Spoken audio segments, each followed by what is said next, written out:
Hey, just like our lifestyle diseases, lifestyle disorder, like sugar, diabetic, thyroid, and all of that, that those are happening every day. You will see people falling sick.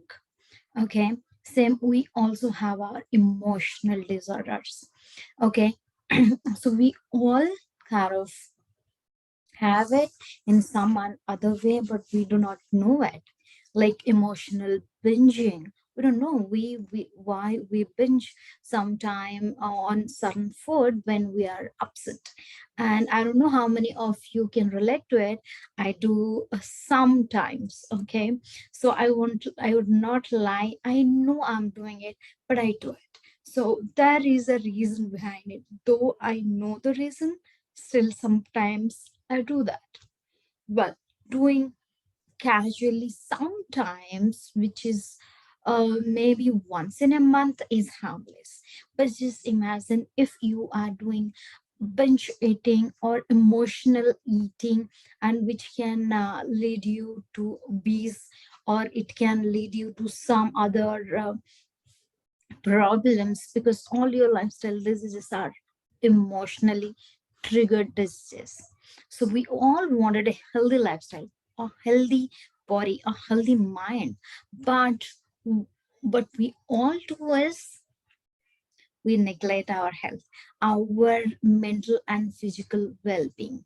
Okay, and our laziness takes over our lifestyle every day. Things, our habits, our practices takes over, and after few days of even taking this new year resolution, it just vanished in 15 days. It just vanished, and we come back to our own regular habits. So I won't say bad habits or good habits, but those are habits, those are we have it, and the effect it has impact in long run. Okay, so this is also same thing is with also emotions. When emotions get piled up and piled up, and we don't know what to do with them, so we just suppress them because we don't want to feel them. Doesn't look feel nice to feel all the time. I don't have this, I don't have that, I cannot do this, I cannot, to feel fear of failure and all that. Nobody likes it. I don't like it, you don't like it, nobody likes it. But the first thing is we have to face it, right? So when we do that, after certain level of certain time, it shows in our body in different kind of problem. Like you will start arthritis, you will see even science now proving it that once you you know you do not address any kind of emotional problem, that the symptoms are going to show in your body, and that is going to store in your pain body. The pain is going to store in the body, and that's going to impact you in the long run. Okay. So just imagine how many of our forefathers have arthritis. I don't remember hardly. My grandfather was in 90, and he used to walk miles, 2 3 miles daily. I mean, even more than that. He will just go take a bag of vegetables and go to his daughter's house, just like that, without even a chapel. Oh wow, that's so great. So they never ever had this anxiety problem, BP, sugar. No, they didn't have that. But we are the next generations of the same family, but we have it all. My father is it's been 40 years, he's diabetic, and my sugar level shot up when I was pregnant. So this is what happens because not just the hereditary thing, but because all this pain and problems get settled in our in our body, and the pain body express itself if your body ache, that means you need to give attention to that part of the body. And if we neglect a long period of time, that might happen that it will be a chronic disease or something. It can go beyond that. Okay. So yes, so this is all happen when you do not take care of the emotional well-being. So with the physical well-being, it is so important to have a good sleep, a good food, a good company of friends, of happy, fun-loving people around you, because that help you to deal with your other things. Now we're coming back to the emotional lifestyle, that is very very important. So what happens when you want to start something, you wanted to start walking, you wanted to start building your muscles, you start doing something different from usual. So first thing comes up is your fear. So here we have to understand fear is natural. Okay. Fear of failure, fear of taking risk. We always, sometimes, let's say now somebody is starting a business. First thing we say, what if you fail? And the other day I was talking to my driver, who was just young, like 21 plus years old. And we had conversation of half an hour, and he said, ma'am, if I'll fail in this, then I'll have, already has 3 plans. So he has already planned to fail. I said, why you are planning 3 things? Why don't you focus on one thing and make it to the 100%? But he said, well, I have to have a backup plan. I said, okay. So that's how we just say our mind, we have that conversation with our mind, with people around you. Even we say that, what if you fail, what if you don't do, what if you will not get the money out of the business, how much you are putting. But we do not think that how much you can grow and learn from that failure. So that's great, isn't it? People say, get fit in 90 days, do this in 90 days, do that in 90 days. But nobody say, but the underlying message is, just launching your business, that doesn't mean you are going to earn that much money from that. We're not going to make lakhs in 90 days, but your preparation will take this much of time, maybe just the framework. Okay. So you jump into it, and then you see there is a lot of mess. You have already put so much of money, now you cannot come out. Now you dig deeper, deeper, deeper, you fail, and then you learn, well, this is not for me. So that's really pathetic, right? After 6 months or 1 year, understanding that this is not your line of work, this is not your out of your capability, this is not aligned with your value, this is not your skill set, right? That's where my work start. So when I started working, I went through all those ups and downs, and those, I bought so many things just because I thought they work. But no, things takes time. So you have to give yourself time to fail, but we are not ready to fail because it hurts. And our mind, our brain is is technically, it's primitively, it is the oldest computer system you can ever imagine, which is still undiscovered, and which says, no, you cannot fail, because it doesn't feel good.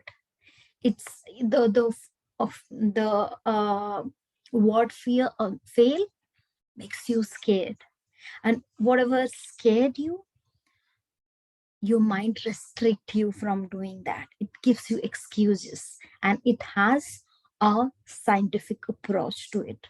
So why is that?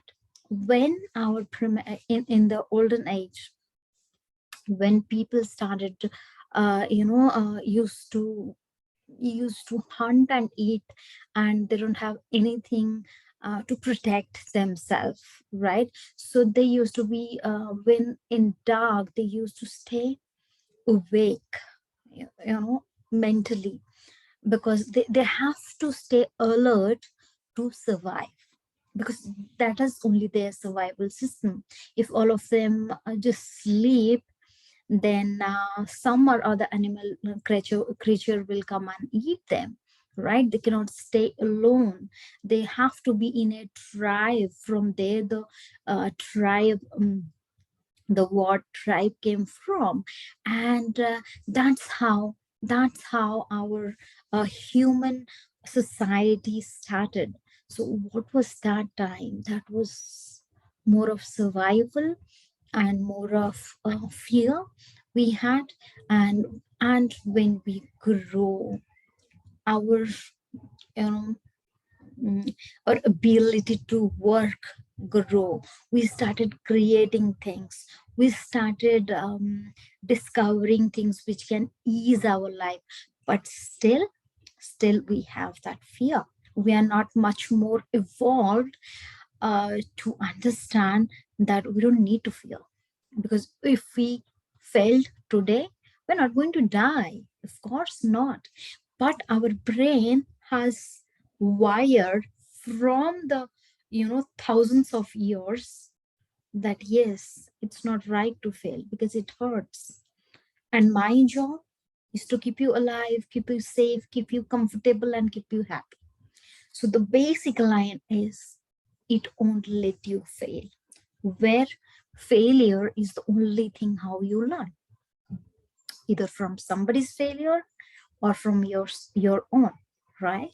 So that's how our minds stop us from working out, from doing something new, from mm, you can say from um, uh, you know uh, staying alone.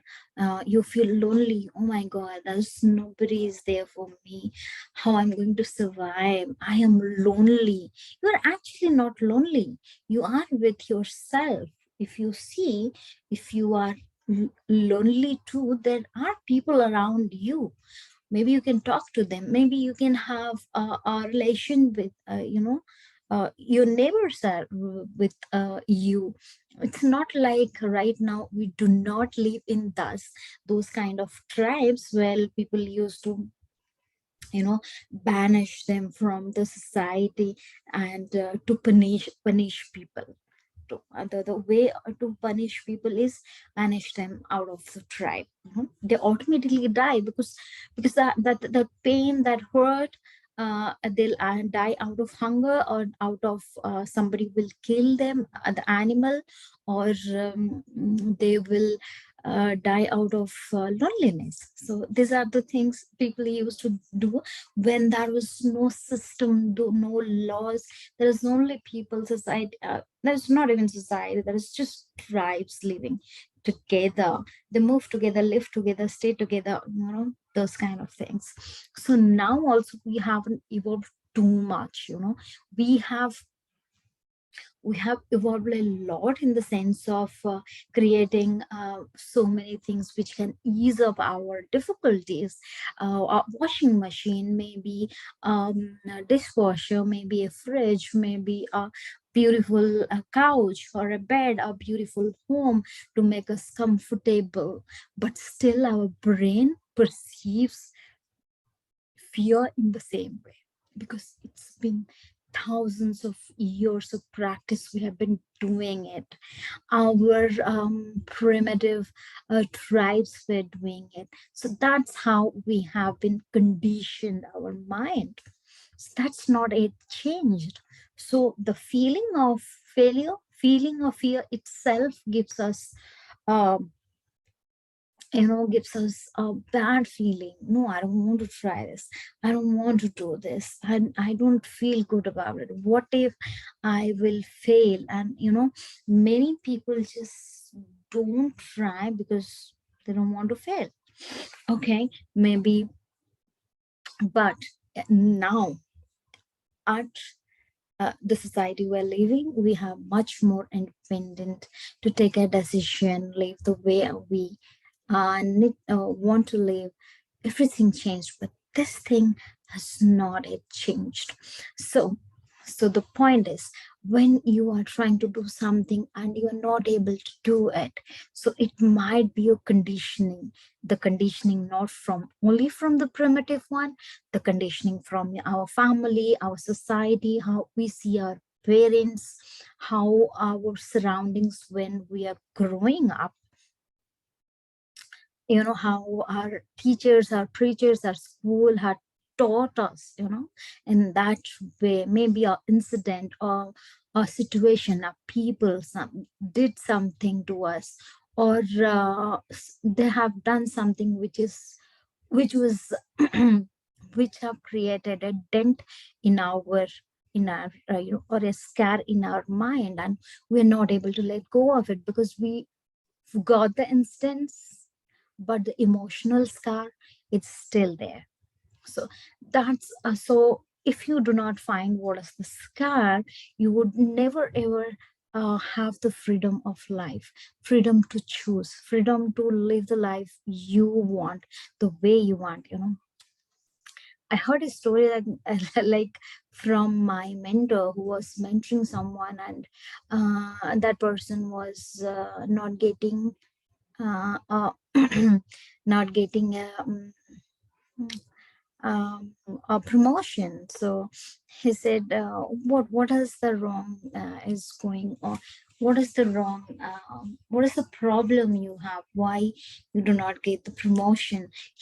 He doesn't want the promotion.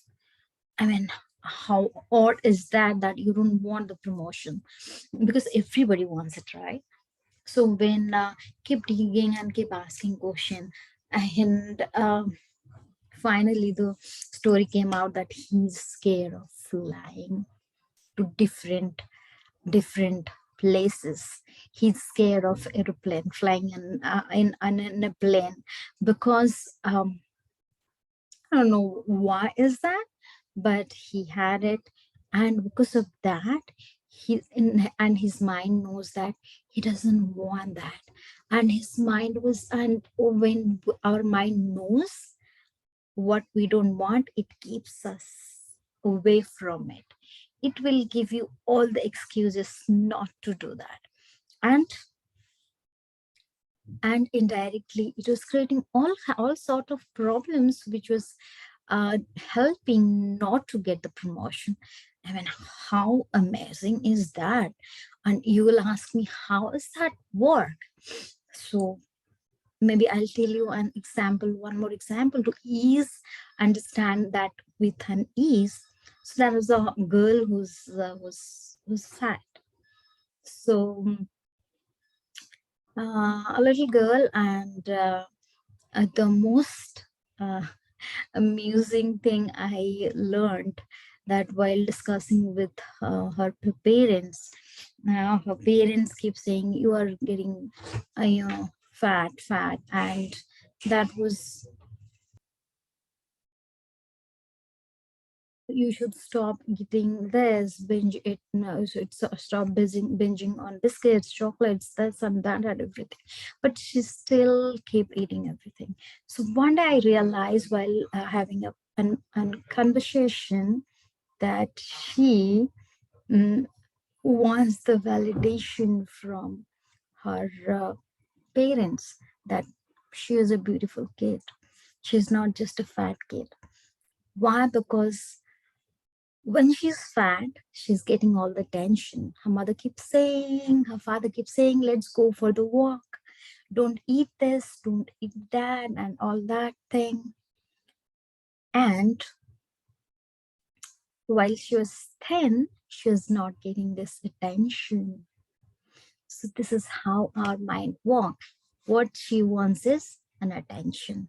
What she's getting is attention from her parents. And how it made her mind say to herself, she says to herself, "I want my mother and father, my parents, to give me utmost, attention all the time." So she became suddenly fat.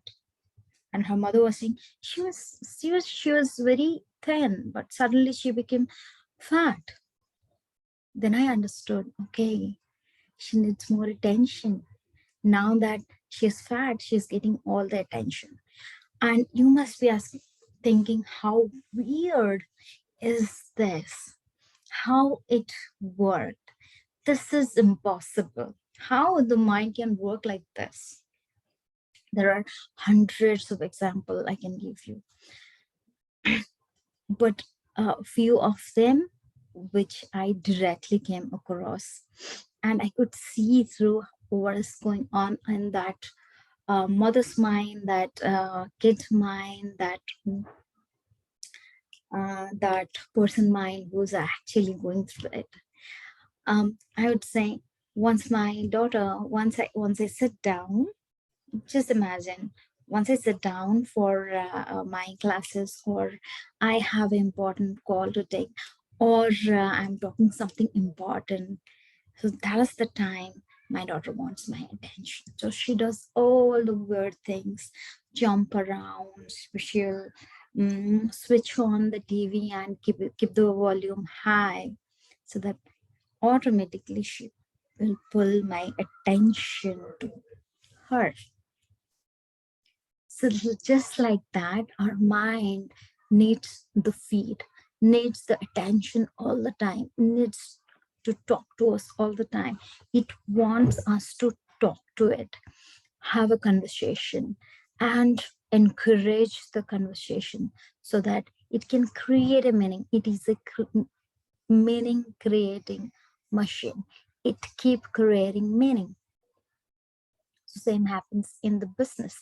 People says nobody stays with me and work with me for longer time.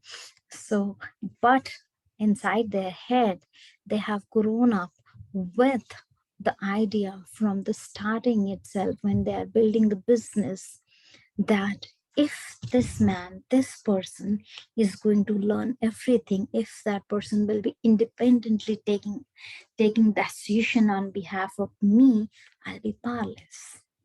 Maybe he will be taking over, and tomorrow when he or she will leave, I'll be in problem.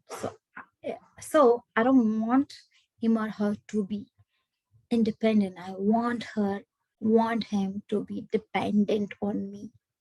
And because of this mindset, most of the business owners, lose their, uh, best employees, because they don't give the independency to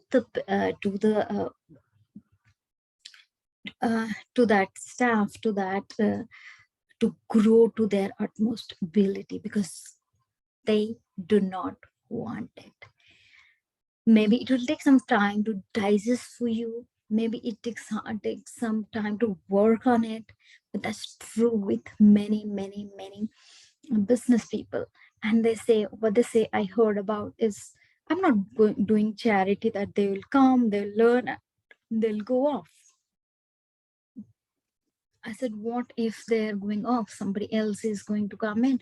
Then again, I have to train them. And what if they'll go again? Once they learn, they'll go back and open their own business. Then I understood. Oh, okay. Now here is the problem. So the problem is not he'll be self or she'll be self-sufficient. But what if he will go off? Because then I will be in trouble.